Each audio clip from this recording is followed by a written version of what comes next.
बूंद से सृष्टि रची है, को ब्राह्मण को शूद्र ऐसो भरम बिगु रचन भारी ऐसो।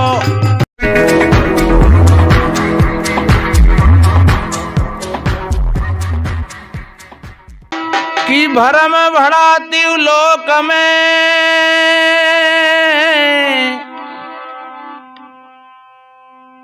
भरम मडा सब ठाम।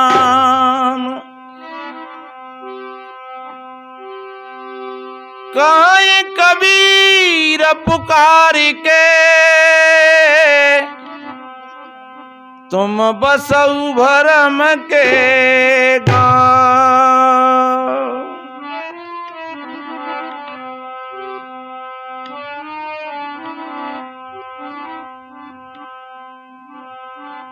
अरे ऐसो भरम बिगु रचन भारी।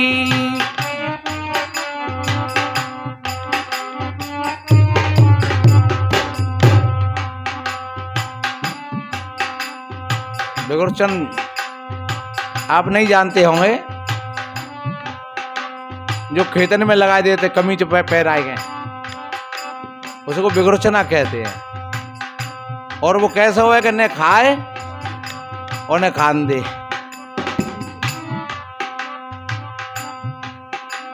पर कभी मौका आ जाता है तो पशु नीलगाय उसी को उकीड़ते हैं और उसको तोड़ मरोड़ करके फेंक जाते हैं, डार जाते हैं।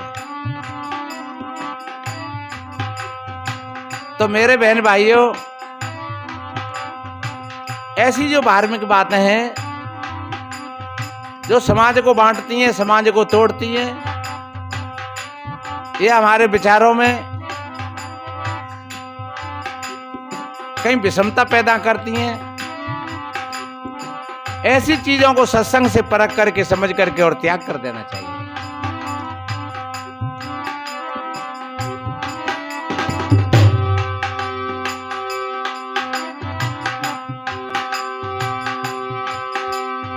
वेद किते वदीन और दोजक, को पुरुषा को नारी ऐसो भरम बिगु रचन भारी ऐसो भरम बिगु रचन भारी ऐसो भरम बिगु रचन भारी ऐसो।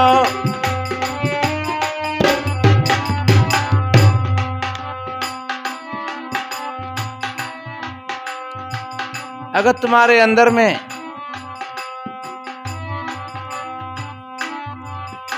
पवित्र विचारों का उद्भव हुआ और तुम्हारा विवेक जागृत हो गया, तो तुम वेद और कुरान और दीन सारी बातों को ठीक तरीका से समझ लेंगे। कोई भाई कहता है ये हमारा दीन है, ये यानी हमारे समाज को है।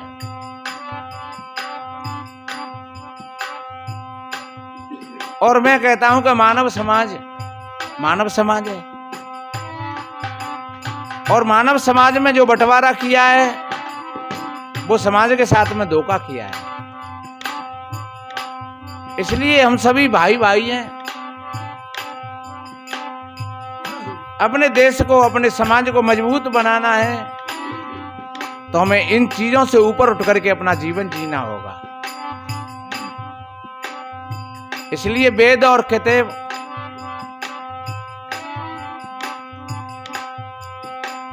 दीन और दोजख, नरक और स्वर्ग, तुम्हारे विचारों में अगर गंदगी है, तुम्हारा मन गंदा है, तो तुम नरक में हो, तुम दोजख में हो। हमारे यहाँ हिंदुओं में नरक कहते हैं और इस्लाम में दोजख कहते हैं। हमारे यहाँ सुरग कहते हैं और वहां जन्नत कहते हैं, शब्द ही तो हैं। तुम्हारा मन अगर बढ़िया है तो तुम वेद में से भी कुछ सीख लोगे और कुरान में से भी कुछ सीख लोगे और पुराण में से भी कुछ सीख लोगे, और तुम जहां पर हो वहीं पर स्वर्ग बना लोगे। और अगर तुम्हारा मन, तुम्हारे विचार गंदे हैं, तुम्हारा विवेक जगा हुआ नहीं है, तो तुम टूट जाओगे और तुम आसपास में नरक की तैयारी कर लोगे। और तुम वेद के गीत तो गाओगे लेकिन वेद को समझ नहीं पाओगे। तुम कुरान के गीत तो गाओगे लेकिन कुरान को समझ नहीं पाओगे। इसलिए मेरे भाई बहनों,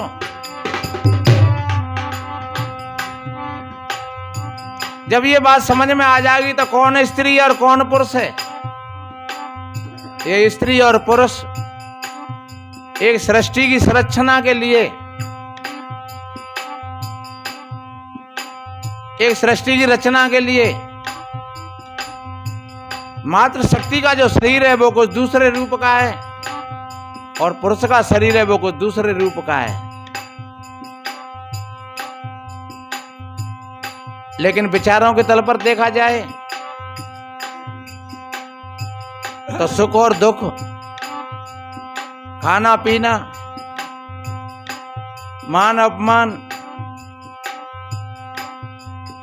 सोना जागना, ये सब बराबर है, कहीं फर्क नहीं है।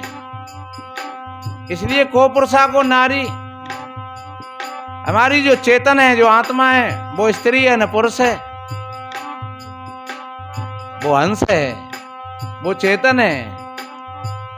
जो जितने शब्द कहे हैं ईश्वर परमात्मा, वो उसी के लिए कहे हैं।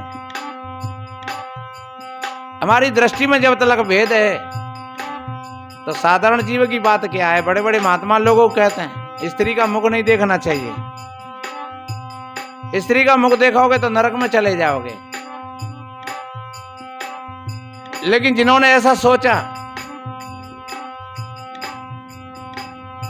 और वो वहीं जा करके मरे, वो बचे नहीं। इसलिए बात स्त्री और पुरुष की नहीं है, बात है अपने मन की। जब हमारा मन ठीक है, मन साफ है, तो को पुरुषा को नारी। ये हाड़ मास का शरीर स्त्री का है और हाड़ मास का शरीर ये पुरुष का है। चेतन परमात्मा उसके अंदर में भी है और पुरुष के अंदर में भी है। फिर को पुरुषा को नारी, देखिए आगे कितना बढ़िया कहा है।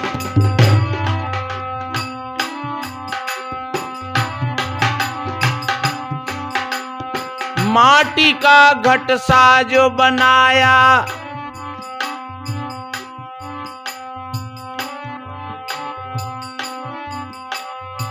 जैसे एक प्रजापति एक मिट्टी बनाता है और उस मिट्टी में तो सरैया और कुल्हड़, एक स्त्री बनी गई सरैया और कुल्हड़ पुरुष बनेगा। एक बड़ो घड़ा बनेगा, एक छोटी हंडी बन गई, स्त्री पुरुष सही तो होता है। पर है क्या? है तो माटी। वो बनाने वाला कौन है? वो प्रजापति है। अरे बाको माटी अलग थोड़े ही लाओ, वो सरैया की माटी अलग हो, कुल्हड़ की माटी अलग हो, एक ही माटी, एक ही बनाने वाला और दोनों काम की चीजें। और एक बात बताएं, सरैया होती है सब्जी के लिए या दही बूरे के लिए, घी बूरे के लिए, और कुल्हड़ होता है पानी पीने के लिए। अगर एक बार को कुल्हड़ नहीं होए तो चलो वो को लगा के पी लेंगे, पर दही तुम वो को लगा के थोड़े पी लोगे। इसलिए पहले सरैया चाहिए, जब बाद में कुल्हड़। कहते ना सरैया कुल्हड़ है। सीताराम लक्ष्मी नारायण, और लोग भाई की निंदा करते हैं। कितना बढ़िया कहा है, नारी निंदा मत करो, नारी नर की खान, और नारी से नर होते हैं ध्रुव प्रहलाद समान। तो ज्ञानियों ने अपनी दृष्टि में ऐसी बात कही कि भैया अरे ये संसार और व्यवहार की बात है, लेकिन स्थिति में देखा जाए तो को पुरुषा को नारी।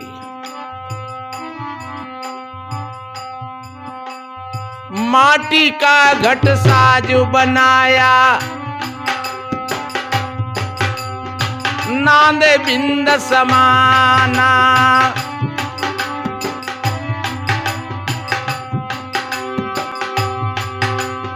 घट बिन से क्या नाम धरोगे, अहमद खोज भुलाना, ऐसो धर्म बिगुर चन भारी, ऐसो धर्म बिगुर चन भारी।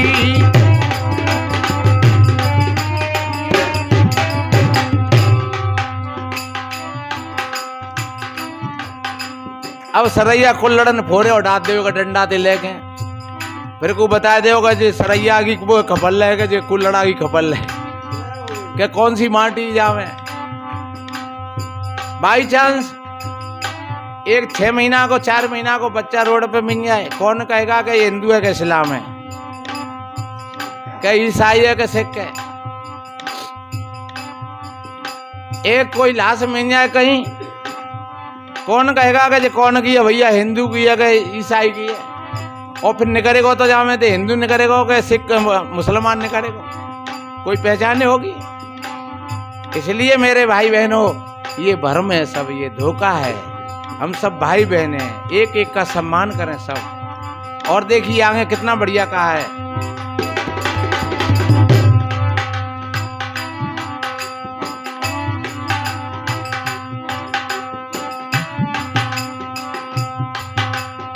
एक तुचा हाड़ मल मूत्रा,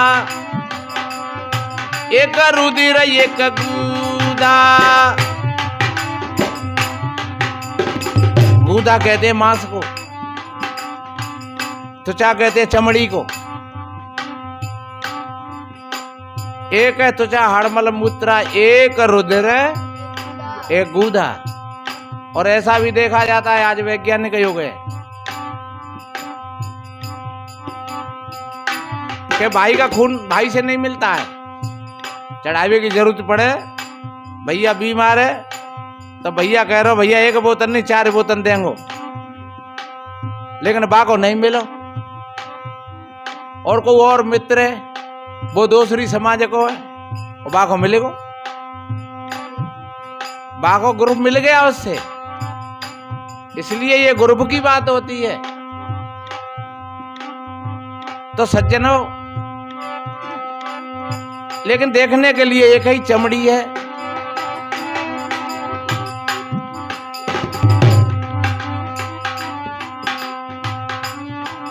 और जो चमड़ी पर लोग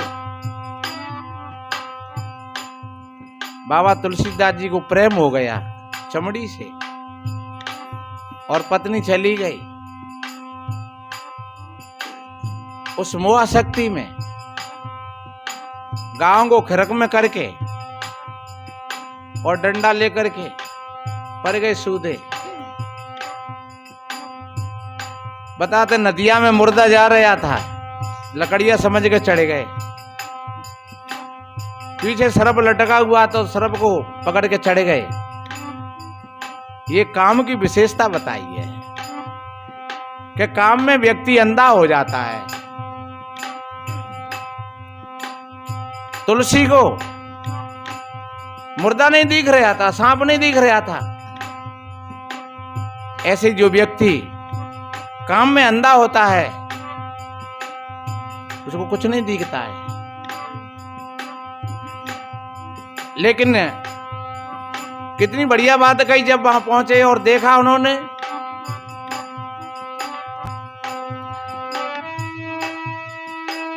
हाड़ मांस की देह है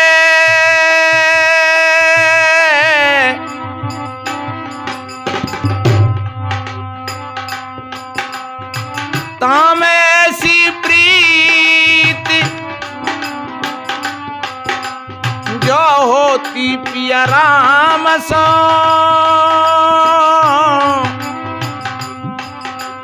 ना होती भव भीत। अरे तुम हाड़ मास के शरीर पे और इतने आसक्त होकर के और आधी रात पे चले आए, और थोड़ी अपने राम के प्रति होती, अपने परमात्मा के प्रति होती, तो ये संसार की दीवारें ही नहीं रहती, ये आवागमन का फंदा ही टूट जाता। और बताते हैं तू त्रिया मेरी धर्म की माता, ऐसे कह करके और पैर छू करके चले आए, और वही बाबा तुलसीदास बन गए। इसलिए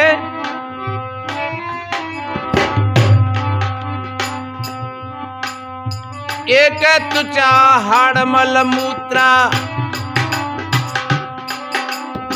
एक रुधिर एक गूदा,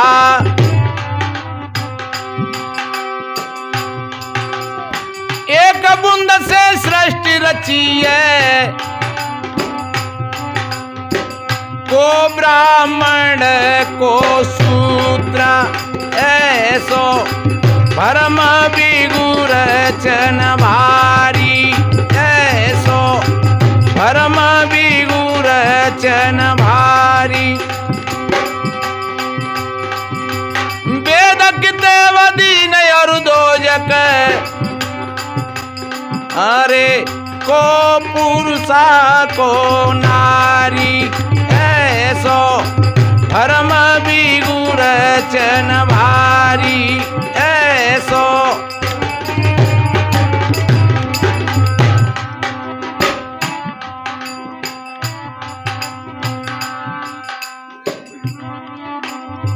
अरे भैया कौन शूद्र है और कौन ब्राह्मण है? यहां सदगुरु कबीर साहब जी ने जिस द्वेषता की जो बीच की दीवार थी उस पर प्रकाश डाला। जब जब एक ही चीज है तो फिर आप ये कह सकते हैं कि महाराज अगर कोई गुणों में श्रेष्ठ है तो वो ब्राह्मण हो सकता है, या जिसके अंदर में क्षत्रित्व तो है तो वो क्षत्रिय हो सकता है। हाँ, तो ये तो बात बढ़िया है। आज जितने लड़का हथियार ले करके और सीमा पर खड़े हुए हैं, देश की रक्षा कर रहे हैं, वो सब क्षत्रिय श्रेणी में है। जो ज्ञान का उपदेश दे रहे हैं, उनके पवित्र आचार विचार हैं, वो ब्राह्मण श्रेणी के हैं। और जो मांस मछलियां खा रहे हैं, जो शराब पी रहे हैं, जो मर रहे और मार रहे हैं, वो कौन है? इसलिए मेरे बहन भाइयों, ये गुण और व्यवस्था है वो सबके अंदर में है। इसलिए इस हिसाब से कोई छोटा नहीं है और कोई बड़ा नहीं है। और देखिए कितनी बड़ी बात कही,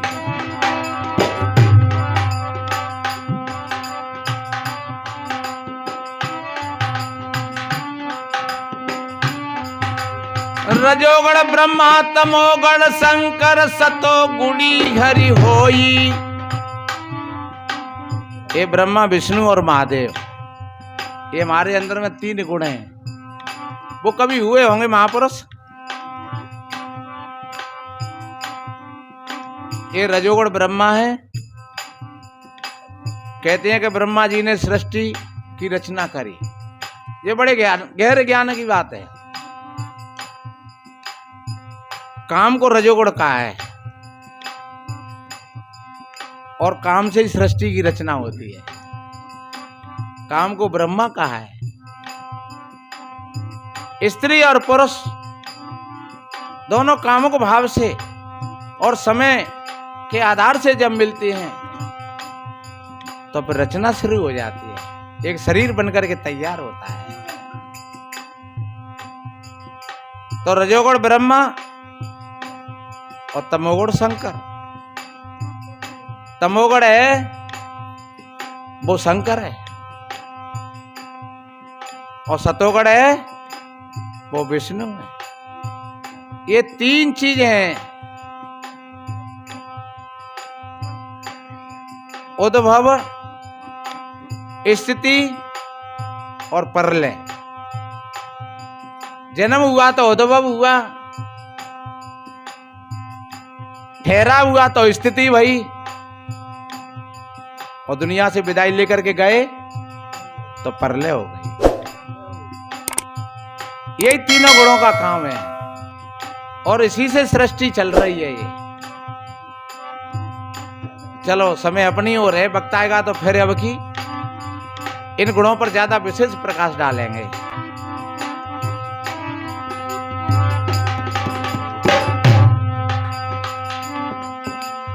रजोगुण ब्रह्मा तमोगुण शंकर सतो गुणी हरि होई।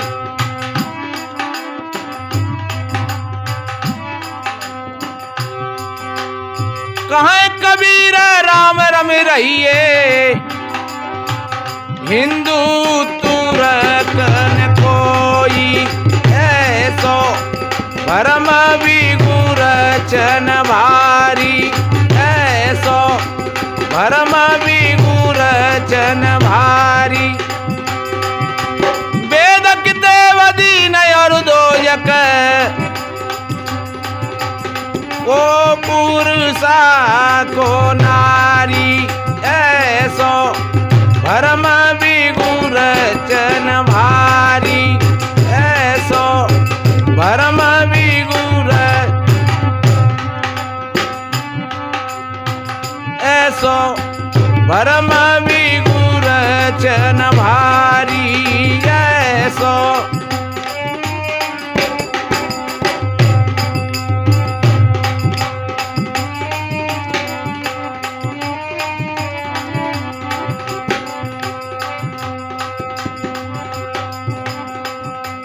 आए मन धरियो पैर समारे, के पानी ते डगर भरी है। मन धरियो पैर समारे,